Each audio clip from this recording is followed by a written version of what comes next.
Hey there guys, we're going to be covering numbers 15 through 20 on your day 2 review, which covers graphing linear equations. So that is regular linear equations, inequalities, and transformations. Starting with the first one, it says graph, or which of these best represents this linear equation, y equals 1/2 x minus 5. Well, a few things to notice. If you look closely at your graphs, you can notice that they're not going by 1 increments. In fact, they're going by increments of 2. So you can see this is 2, 4, 6, 2, 4, 6, negative 2, negative 4, negative 6. Be very, very careful on your exam for this because that is how your increments are going to go.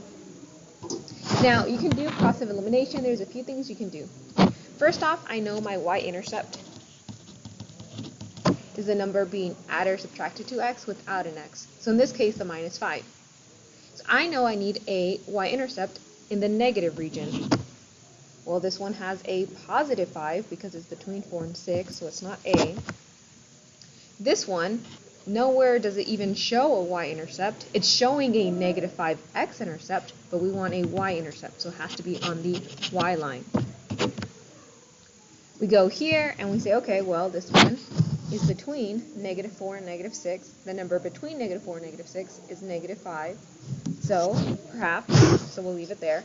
And you look at answer choice D, and you might say, hey, this also is not showing a y-intercept, especially not at negative 5. So your only answer here is C, because it's the only one that shows a point at negative 5. I would suggest doing process of elimination for your y-intercepts. For your slope, you have to keep in mind that it's going by increments of 2. So by going up 1, it means going over half a square. By going over 2, it says going a full square. So up 1 over 2, up 1 over 2, up 1 over 2. But you could have figured it out without the slope if you had just looked for your y-intercepts. So for the next question, be careful. Most students will say, oh, my slope is 4, and my y-intercept is negative 5 again. Remember, you cannot graph it unless it is in y equals mx plus b form. This is standard form. It is not ready to graph. So I want my equation to look like this. Y by itself, x on the right side, and the constant on the right side. The constant is already on the right side, but the problem we have is y is not by itself. There's a number in front of it. And x is not on the other side. It's not on the right side. So our first step is to identify, okay, here's, oh, circled the wrong thing, but I want to get y by itself. I have to get rid of that 5, and I also have to get rid of this 4 here. Well, the opposite of a 4x is a minus 4x. Now, the reason we're subtracting the 4x is because we do not want the x on the left side. Notice in the equation, it is on the right side. So I'm going to subtract 4x both sides. That'll cancel out the 4 and the x. Do not just subtract 4. If you just subtract 4, 4x minus 4 does not happen since they're not like terms. They have to be like terms. So if you want to cancel it out, you also have to subtract by the 4x. That leaves you with 5y equals negative 4x minus 5. Or negative 5 minus 4x. I just rewrote it since we like to have x first. So I took this negative 4, x, rewrote it first, then took the negative 5, and wrote as minus 5. A few things to notice here. Notice these do not combine. I did not say it was negative 9x. This one is a constant with no x. This is a variable number with an x. They are not like terms. So they cannot combine, so you just leave them like this, which makes sense because it's starting to look like my equation. The problem is y is still not by itself. I want to get this by itself. Just leave the variable. So students will also get confused. They will try to do minus 5x, minus 5y, minus 5y, because we did minus 4x here. But be careful. Here we wanted to move the entire thing, so I had to subtract. Here, however, you only want to get rid of the 5. You want to keep the y here, so it says y equals. So you're not going to subtract 5x. Instead, you're going to say, okay, well, what's happening here? Well, 5y means 5 times y, and the opposite of multiplying is dividing. That leaves you with y equals negative 4 divided by 5 does not simplify, so we just leave it as negative 4/5. X, don't forget your x. If there's an x here, there should be an x here.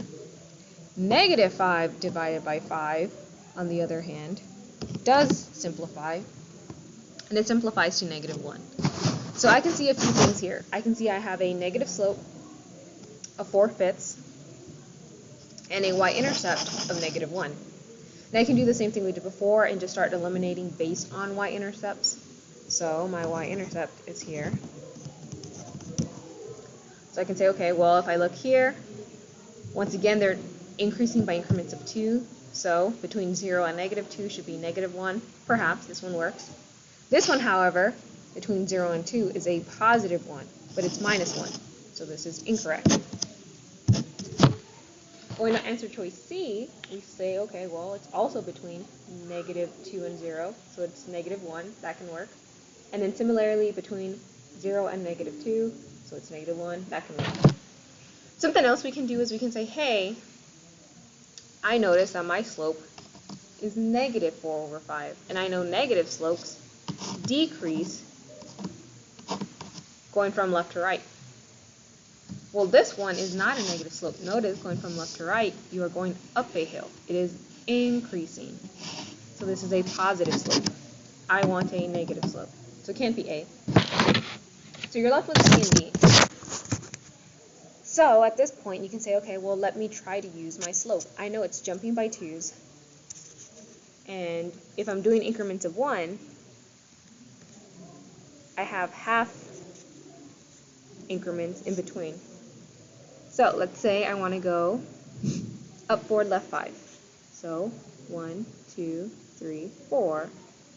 1, 2, 3, 4, 5. Maybe. Up forward left 5.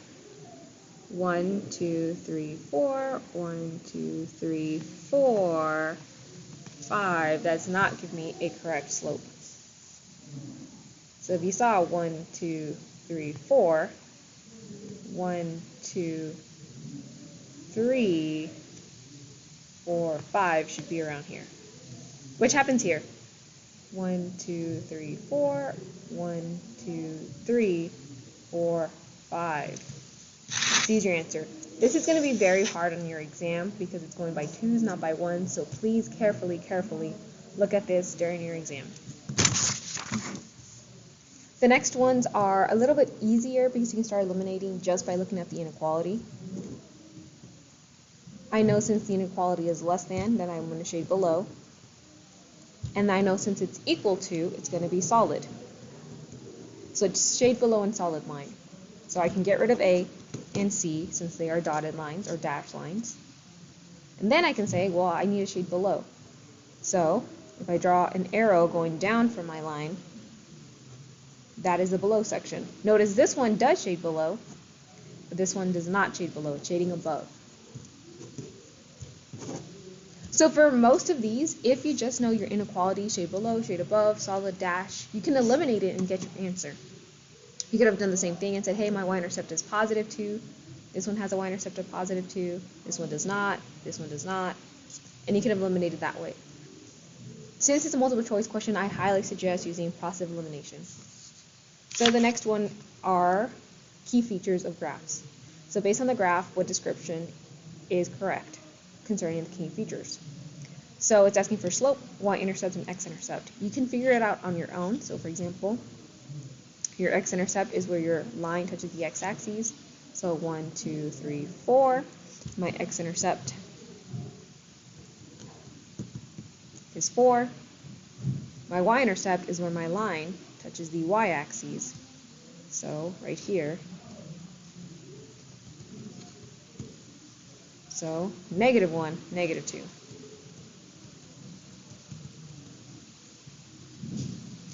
And then my slope, I pick 2 points and do rise over run. Let's say I pick my y-intercept and my x-intercept, and I go up 1, 2. So 2 over, and over 1, 2, 3, 4. Now notice none of these slopes say 2 over 4 because this slope can simplify into 1/2. So I need a slope of 1/2. A does not have that, D does not have that. So both of these have the correct slope. I also need a y-intercept of -2. C has that, B does not have that.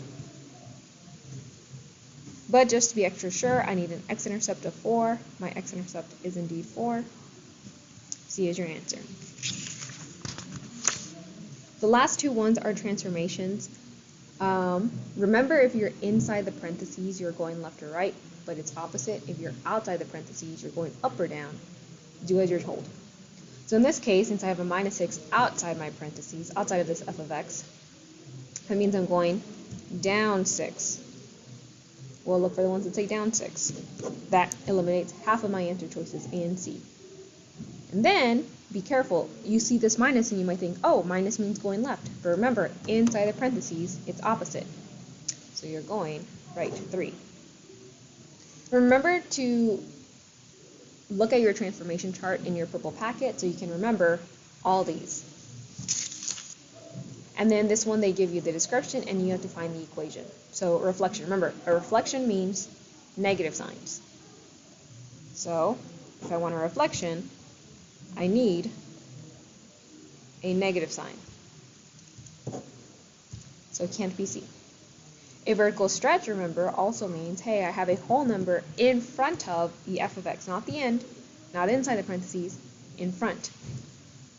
So it has a 2 good, it has a 2 good, it has a 2 in front good, does not have a 2 in front. This one does not have a vertical stretch. So I'm down to A and B. And then up 4. Remember, if you're going up, you're outside the parentheses. So my answer is A. So if you have any questions, feel free to ask your teacher. Best luck on your exams, and have a nice day.